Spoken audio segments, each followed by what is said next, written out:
Is it a Washington style light or is it? So it's a wireless mic. So you I can get it on the air and the receiver. I have a Sony microphone, but How's the baby doing? she's doing great. They're always here. So we actually took to about this. So my boss got Yeah, okay. So DJ and Rodeo, he has the rodeo. Right. Yep. Then you can just plug it in. I know. The same thing with that. I know. It's genius.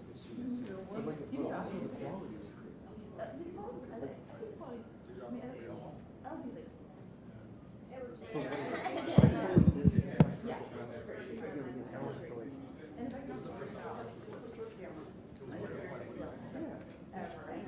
Yes, recording tool. And the back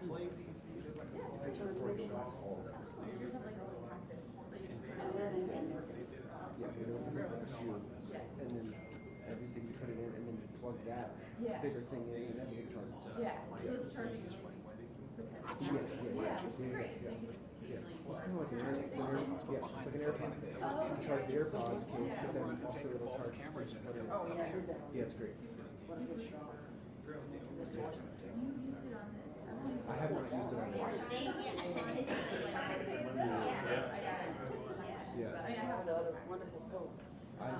I've only used it on my mirrors and also it has different adapters. And like the DJI specifically, because I have a Sony mirrorless, They're on their way down it has an adapter. So I'll give you a standby. So like You're in the elevator on the way down. itself, the way it comes, doesn't fit into the structure. I had to buy a specific adapter. They're on their way to the cafeteria. But yeah, it's just, We're gonna have lunch first. there's a lot of stuff in there. See? It's Fox 5. Food. Everything is food in Fox 5. It's sarcasm. You're all in the Okay. kitchen. There's one stall.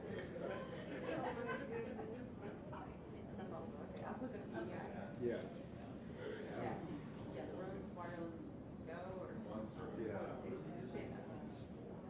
There's some really good stuff. Yeah, one of them. I'm trying to get my friend Andy Betterman to sponsor those stairs because someone's going to be falling down the stairs eventually. Yeah, you're right. So Greenberg and Betterman. Yeah, doesn't even set it up to his camera, just gives them a report, they do it, and then literally downloads it, and he's like, I didn't need it. From my, and I'm like, that's. Go back to And you're like, give me what? And then you give it, pull it out of your pocket, and it's on the whole day. I mean, and if it didn't work, then you could get up and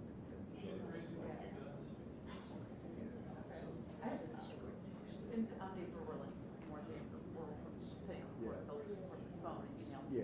But that takes that step out. Yeah. Do you guys edit on Premiere? I do, but I'm part of everyone has it. I mean, cool, and Tom can also has Premiere. What do they use for it? Editing. Do you know Premiere? We're still on 24. But there was like an update to 24. There's a new audio enhancement feature on Premiere. Oh, stop it. So if you layer on it, it's the new fuzzy. You could go in like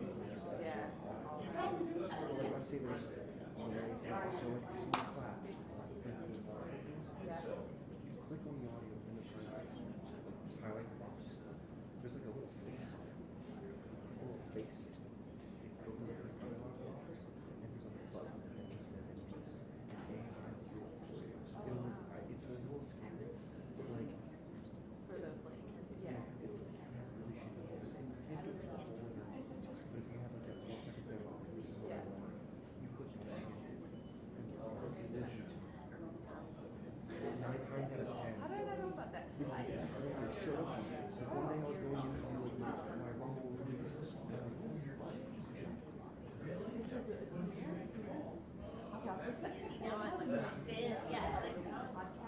Yes, that's what everyone was doing. Yeah. Oh, I didn't know. So I was like, I sort of just outside. Exactly. Because I was like, Yes. and then I was trying to do it where it wasn't like 100% or whatever. Yeah. I was like, to do like as little as I could do. I'm doing a lot, so just get it. Yeah. So what I think Adobe did was, I think whatever they used for those broadcasts, they just kind of put it on. So it's all enhanced. And it on mine defaults to 7 out of 10. Okay. But like, yeah, sometimes I'm like, ooh, and I bring it down to like 3. That's fine. Yeah. It's like better than it was. It doesn't sound too. Yeah, it doesn't sound like overly clean. And I feel like it's still ethical because you're not generating new sound. You're just fixing. Yeah, just trying to make it understandable.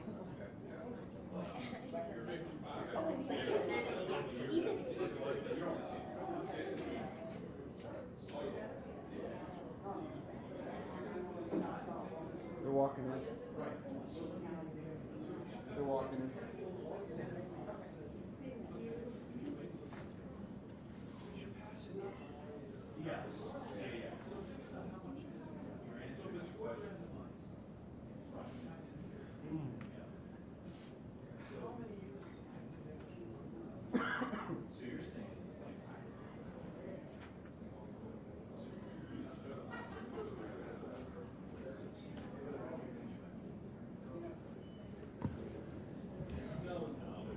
We're just about ready to move forward.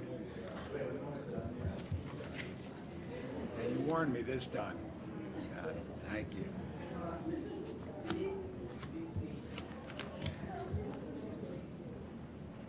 Good afternoon, everybody. I'm Brian Fisher, the manager of the Media Relations Division for the Prince George's County Police Department. And today we have important updates on homicides that occurred over the weekend. Joining us with more information are Prince George's County Chief of Police George Nader, Prince George's County Executive Aisha Braveboy, State's Attorney Tara Jackson, Deputy Chief Administrative Officer for Public Safety and Homeland Security Melvin Powell, and from the U.S. Marshals Capital Area Regional Fugitive Task Force, Acting Assistant Chief Inspector Tristan Martin, and U.S. Marshal Clinton Fuchs. First, I'd like to introduce our Chief of Police, George Nader. Good afternoon. As always, thank you all for coming out. So we have a lot of information to share. A lot of this information is going to be convoluted, so really if you have questions at the end, we'll try to bring you some clarity. But these are two different incidents that have multifaceted outcomes and different people involved. So if you could stick with me, we'll go over the first one. So Saturday, January 3rd, just after 2 a.m., we responded to the 4300 block of St. Barnabas Road for a shooting. Once on the scene, officers discovered 3 people, 2 of which were pronounced dead on the scene. 1 was transported to a hospital and died while en route. The individuals that were on the scene that we located, the first male that was deceased is an adult male identified as Pierre Shahid Davis out of Washington, D.C. The second, Kavan Jerome Medley Williams, also out of Washington, D.C. And the third, Renez Taquan Proctor out of Waldorf, Maryland. Based on investigation, we made an arrest in this case, and we charged with one of the murders, the murder of Renez Taquan Proctor. The individual charged in that case is Antonio Lamont Lancaster, who's of Laurel, Maryland. He was apprehended in Fairfax County with the assistance of the United States Marshals and the assistance of Fairfax County Police. I'd like to take a second to thank our partners for the assistance. It means a lot when law enforcement comes together to get dangerous individuals off our streets. So what happened in this case, there was an event at the location, which is a banquet hall. At some point towards the end of the event, there was a dispute that occurred inside. The parties that were involved in the dispute are the individuals that I named. They went outside. 3 of those individuals willingly participated in the gunfight. So the people that were involved in the gunfight was Pierre Davis, Kayvon Medley Williams, and Antonio Lamont Lancaster. Pierre Davis and Kayvon Williams, we believe, killed one another in that gunfight. And then a side dispute happened, and that's when Antonio Lamont Lancaster murdered Rontez Taquan Proctor. Mr. Lancaster has been charged with first-degree and second-degree murder, 2 counts of attempted murder, and various gun-related charges associated with this incident. On that incident, we recovered 2 handguns. We're still doing a lot of work to shore this case up. There's a lot of people to talk to.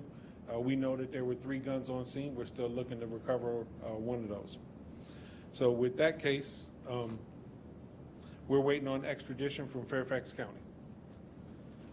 Once we get that, we'll move forward with the prosecutorial phase, and state's attorney can talk a little bit more about what that looks like. The second incident happened Sunday, January 4th. This is a series of incidents.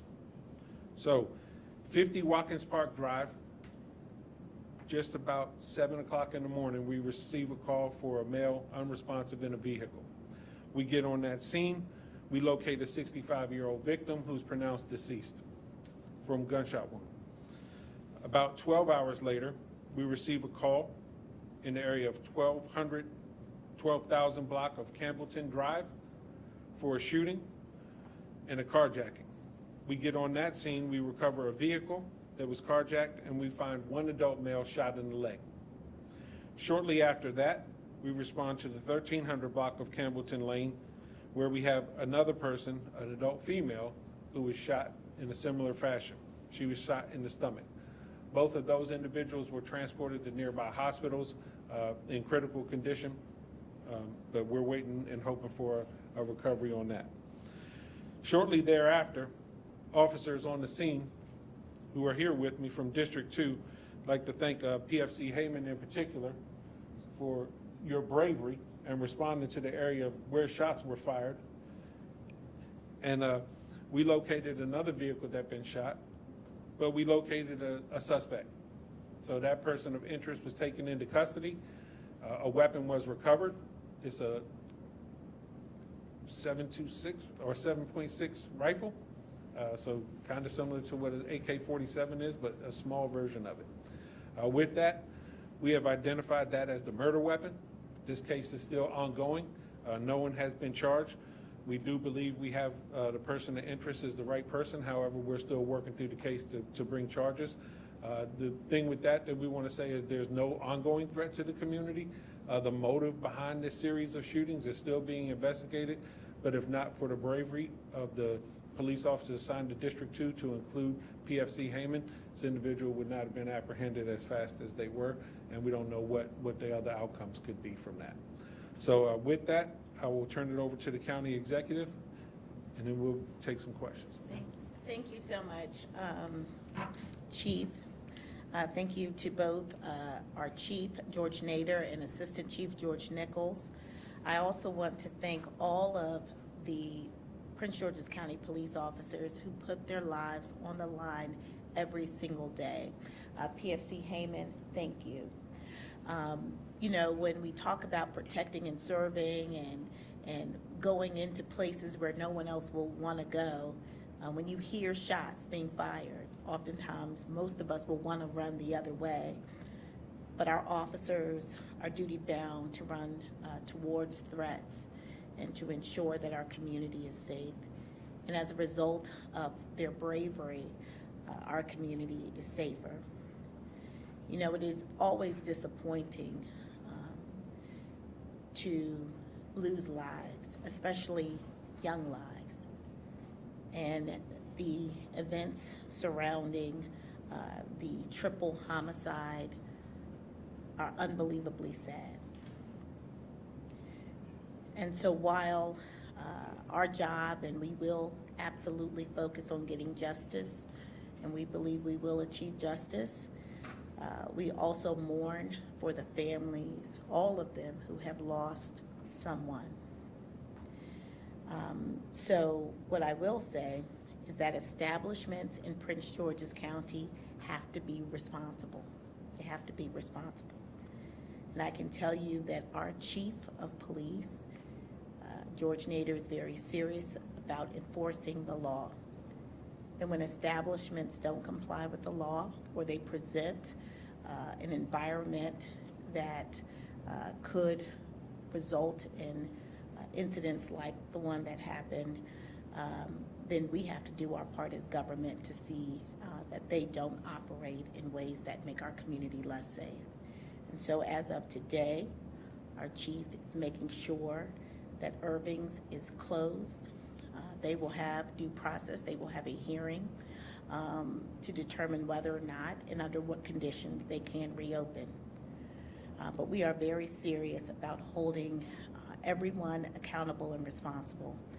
And while the individuals, obviously, who own Irving's, we're not saying that they participated in the shooting themselves, having establishments open that late at night without security is a problem.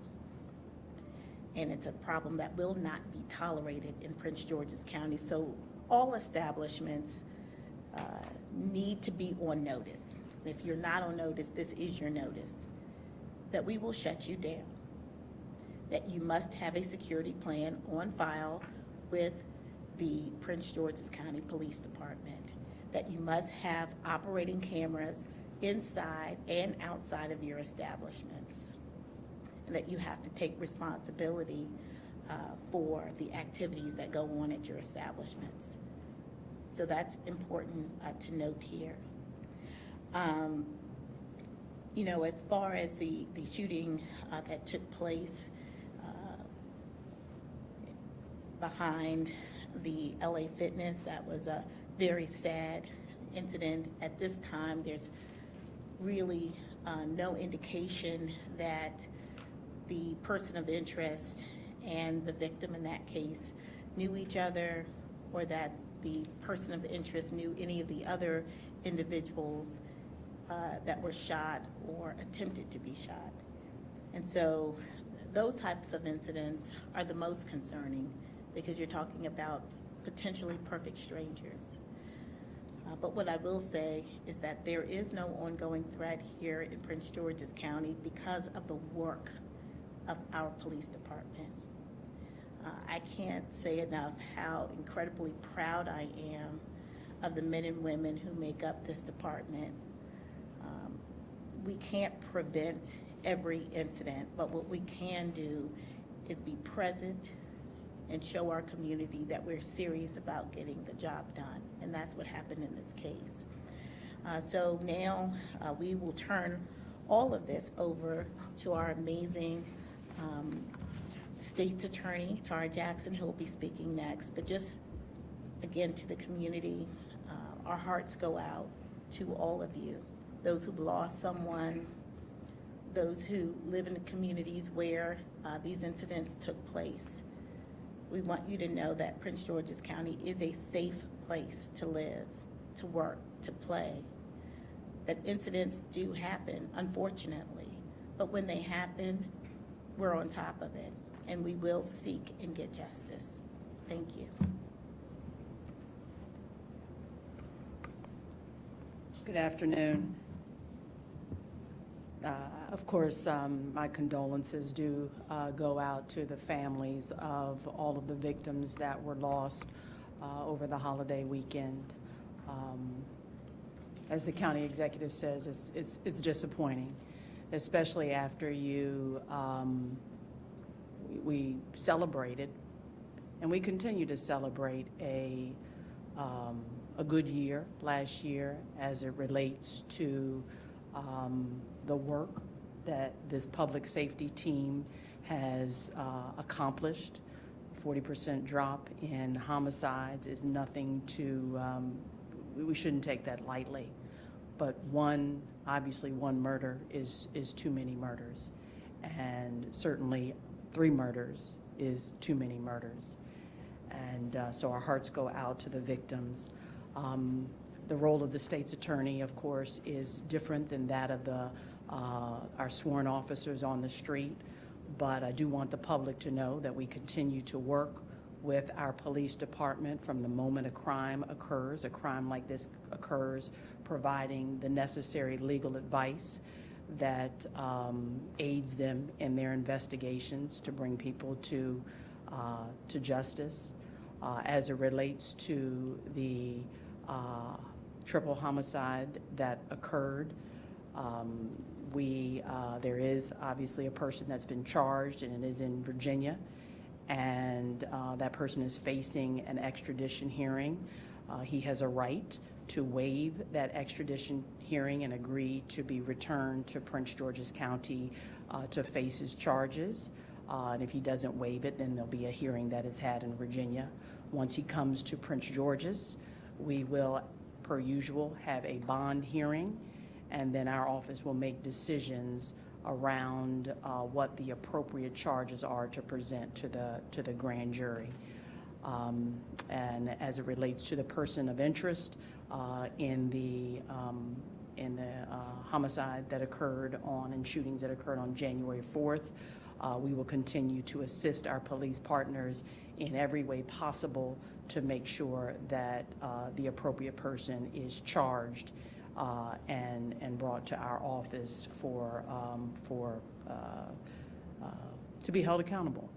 And I want to just say to the public, that's our job, to make sure that after persons are charged and brought to the state's attorney's office, that we do everything in our power to make sure that we're holding them accountable to the greatest extent under the law. You cannot wreak this kind of havoc in our community and expect to go unpunished. And we're going to do everything possible, along with this phenomenal team, to make sure that there is justice in these cases. Thank you.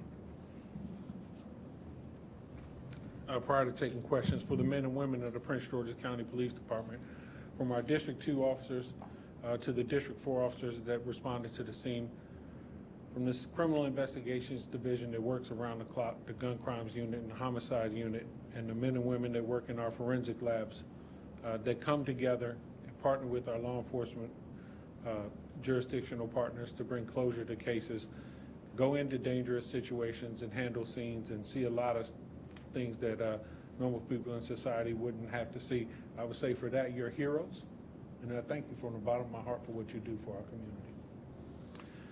With that, open it up for any questions that you may have. Wait for your microphone. Lionel from WUSA. Hi, yes, Lionel, WUSA 9. This is a two-part question. First off, in regards to the triple homicide, are you all expecting to make more arrests in connection to that shooting? It is possible that we make more arrests, but we'll explore that with the state's attorney. We do know we have the main person responsible for the murder in custody. All right, and the second thing I wanted to ask you is State's Attorney Jackson brought up earlier, last year we were just talking about, a significant drop in the amount of homicides, and now just over this past weekend, 4 homicides. How frustrating is that for you all to be starting the year off like this? And I think the word frustrating might not be the word. I think the word heartbreaking is more the word, because kind of what we said in the past press conference too is any loss of life is tragic, and to have to see it over and over again, it becomes really heartbreaking to see young lives taken too soon, and especially when it's surrounding so much gun violence. When we look at the work that was done by Prince George's County Police Department last year, just under 900 arrests for illegal guns, just under 1,500 guns recovered. So there are a lot of guns out there, far too many people carrying guns, far too many people confident enough to carry guns. So the work that these officers do day in and day out to keep us safe, I think that's what I look at, and that's what, brings me purpose, to keep our community safe. So I think frustrating looking at numbers, more heartbreaking looking at people. Bob Barnhart. Chief.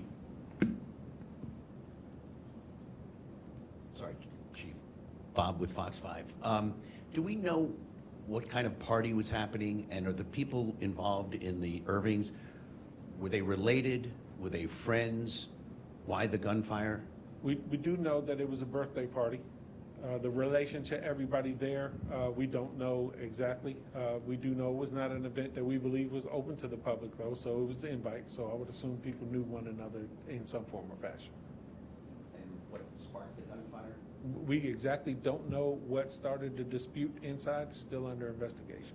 We understand the gentleman you've arrested apparently just blank shot the victim right in the head. That's what we believe happened, yes. And I would like to thank the members of the media, because we know that you guys had information that you could have released that would have jeopardized this case, and you didn't. So for that, we say thank you so much, because it's important to keep that information, confidential until it's time to release it. So we really appreciate that, and it was a brutal murder. Chief, with regard to that's a loud mic, with regard to the other case, the man, the 65-year-old. Yes, sir.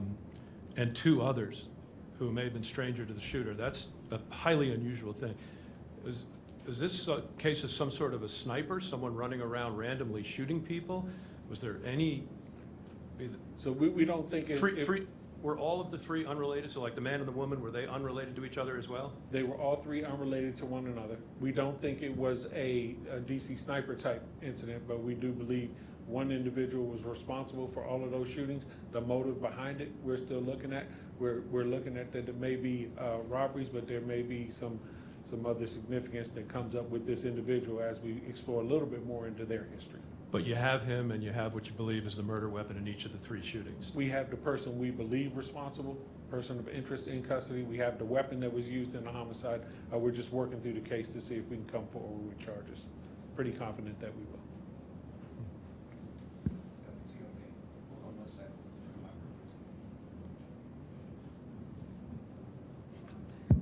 Mike at WTOP.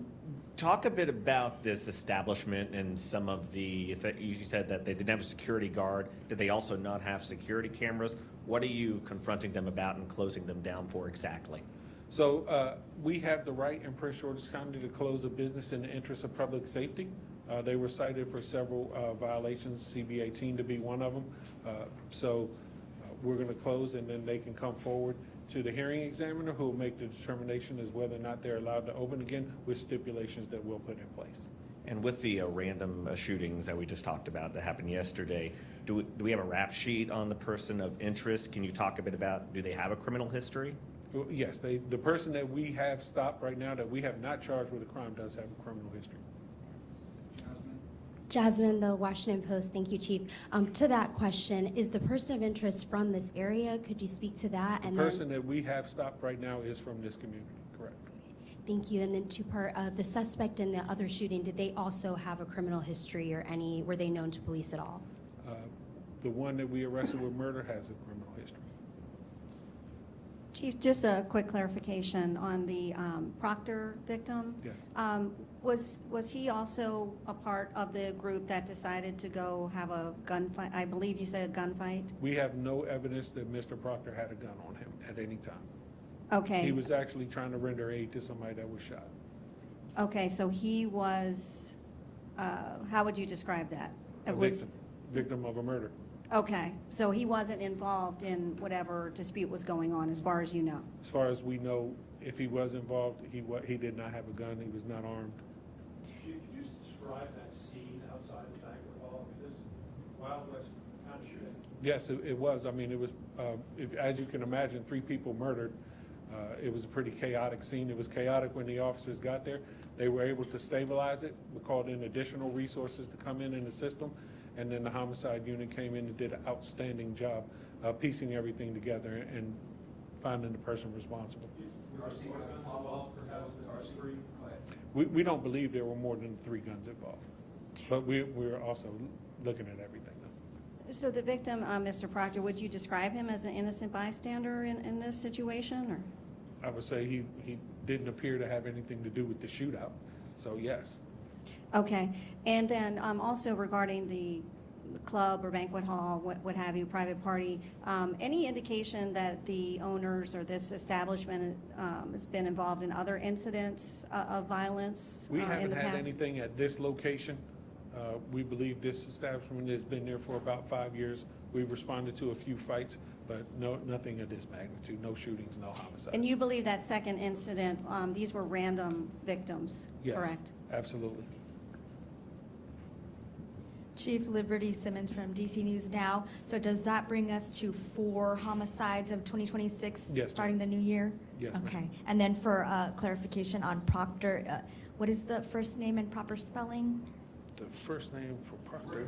Oh, okay. Thank you, thank you. Okay. County Executive Braveboy, it looks like you'd like to say something, and then I have a question. No? No? Okay. Oh, I saw you kind of, can I ask you about just the fact that we understand from the video, the people who were involved in the gunfight outside of Irving's did not have guns inside. They went to their cars and got the guns and then started. The fact that people resolve their disputes that way, even if they know and are friends or family. Well, let me just say this. We don't know exactly when the individuals involved obtained their guns. We don't know if they had them on their person or if they obtained them from the car. So I think all of that is still being investigated. But there is no dispute that's so significant that someone's life should be taken. In this instance, we believe that alcohol contributed to irrational thinking and behavior, not that it excuses anything that happened, but it also explains why it's really important for these establishments to abide by the law. Because if there are disputes, security should be there to address those disputes both inside and outside of these establishments. Again, we're not suggesting in any way that the owners or employees of Irving's had anything directly to do with the incident, but what we are saying is that it is clear, because the council has passed laws to address these establishments, that keeping a safe establishment is critical to public safety. And what we believe at this time, and that is why our chief took the step to request that the establishment be closed, is that the establishment wasn't abiding by the rules and the laws, and the environment is such that these incidents could happen. And so you have laws to try to prevent deaths, prevent violence. And so it's heartbreaking because all of these folks are much younger than me. They're very young. And so they had really the rest of their lives to really do something positive. They are sons, brothers, nephews, all of those things. These are human beings who are no longer with us because they got in a dispute.